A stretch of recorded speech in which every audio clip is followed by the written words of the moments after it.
Let's call, sino nga ba yung nag-interpret ng Sumerian writings? Si Zecharia Sitchin.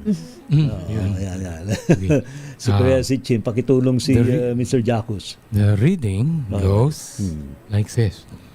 Aranun karipe baglen ul gamagansa di nuan chis goza zamikmage oliol ag sapa arpe oresait hamsta tabi kisurok Di naman kaya... so dimu ar zura paremu so dimibe papnurge maninua zonak dod si Hawks Marks Trian Monons pare Jacus, sandali lang.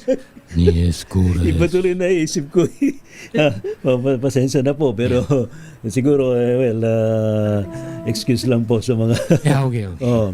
Pero may mas simple ako na ano. Parang collection. naisip ko din, bumabangon yung mami. Yun na nga po eh. So, may pagka-necro siya. Sabi na nga eh. Tatanong ko sana kung necromancy na yung chant na yun eh. Parang nakikita ko yung mummified na... Bumabangon. Yeah, pero ito yung protection spell para Alright. you can go through the dark cloud. Okay. So, go ahead. How about the other? Alright. Okay, this is called the Talismani Liber. It's a compilation of protective spells. Ayan. Okay lang yan na may broadcast ha. Kasi may mga prayers na hindi pwedeng sinasabi. Yes. Baka biglang magbangunan yung mga hindi bumabangon. Ay, hindi naman. Protective siya actually. Like, Mahirap na. to Mahirap invoke... na. Baka tayo pa masisi dito. Ito protective spell na invoking the light shield. It's a pillar of light connecting the divine heaven down to earth, and you're in the middle of it. So when you say... Mani Padme... Tinan mo, bigla ako napapaano. Mani Padme Hum.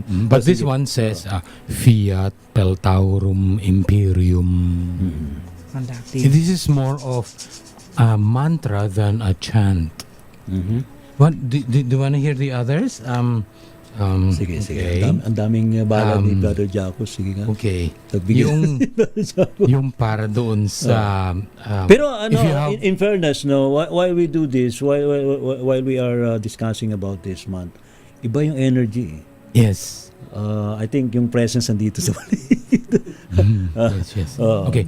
From my other researches, I got this from Albertus Magnus. Okay. Okay. He is a medieval wizard.